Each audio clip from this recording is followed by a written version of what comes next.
আজকে আমি তোমাদের সাথে শেয়ার করব নিরামিষ পটল আলুর তরকারি।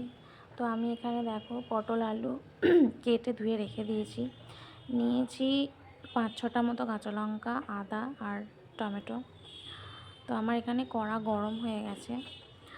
তো আমি বেশ কিছুটা তেল দিয়ে দেব, কারণ এই তেলেই আমি আলু আর পটলটা ভাজবো, একসাথে নেই, আলাদা আলাদা করে। তো ফার্স্টে আমি এখানে যে পটলটা দিয়ে রেখেছিলাম সেটা আমি অ্যাড করে দেবো।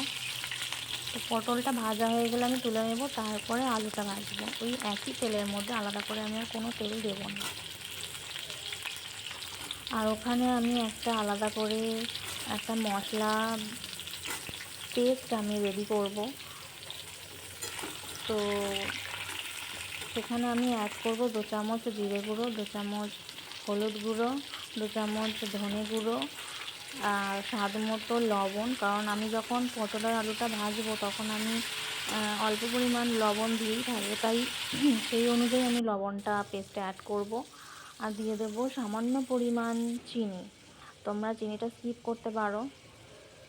আর এখানে দিয়ে দেবো 1 চামচ মতো গরম মশলা। এবার আমি ওটাতে জল অ্যাড করে আমি পেস্টটা রেডি করে রেখে দেবো। আর ওখানে দেখো নিয়েছি 2টো তেজপাতা। তো আমার পেস্টটা রেডি হয়ে গেছে। আদাটা আমি এখানে গ্রেট করে নিয়েছি, তোমরা চাইলে বেটে নিতে পারো। তো আমার পটলটা ভাজা হয়ে গেছে, তো আমি তুলে রেখে দিয়ে এবার আলুগুলো দিয়ে দিলাম তেলেতে। তো আমি আলুর মধ্যে আমি সামান্য পরিমাণ লবণ আর হলুদ অ্যাড করব। তো দেখো আমার পটলটা ভাজা হয়ে গেছে, রেখে দিয়েছি। তো আমি তো বাড়িতে এইভাবেই নিরামিষের দিন এইভাবেই আমি পটল আলুর তরকারিটা বানাই। তো তোমরা কীভাবে পটল আলুর তরকারি বানাও আমাকে অবশ্যই কমেন্টে শেয়ার করো। তো আলুটা আমার ভাজা হয়ে যাওয়ার পর আমি তুলে রেখে দেবো। দেখো ভাজা হয়েই গেছে। তো এবার আমি এই তেলের মধ্যেই 2টো তেজপাতা দিয়ে দেবো আর দিয়ে দেবো কাঁচা লঙ্কা টমেটোটা।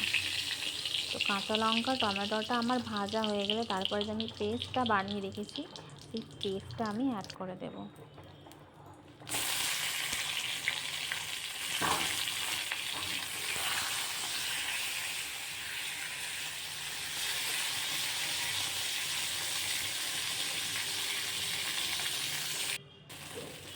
তো দেখো ভাজা ভাজা হয়ে গেছে, আমি যে পেস্টটা বানিয়ে রেখেছিলাম সেটা আমি অ্যাড করে দেব।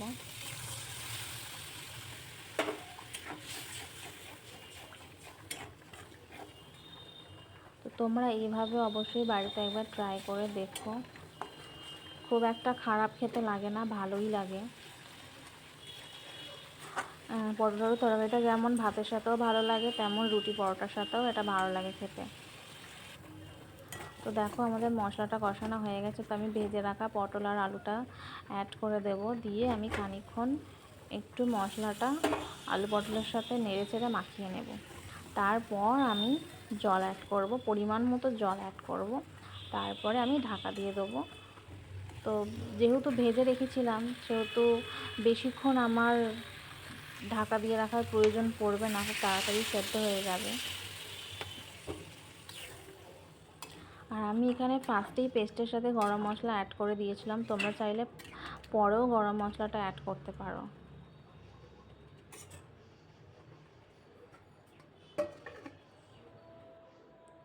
তো দেখো আমি খুব একটা ঝোল রাখবো না। তো দেখো আমার আলুর পটল মোটামুটি সেদ্ধ হয়েই গেছে। তো আমি এরকম মাখা মাখাই নামিয়ে নেবো, বেশি ঝোল রাখবো না। তোমরা যদি ঝোল পছন্দ করো ঝোল রাখতে পারো। তো রেডি আজকে আমাদের নিরামিষ পটল আলুর তরকারি। অবশ্যই কমেন্টে জানিও কেমন লাগলো রেসিপিটা।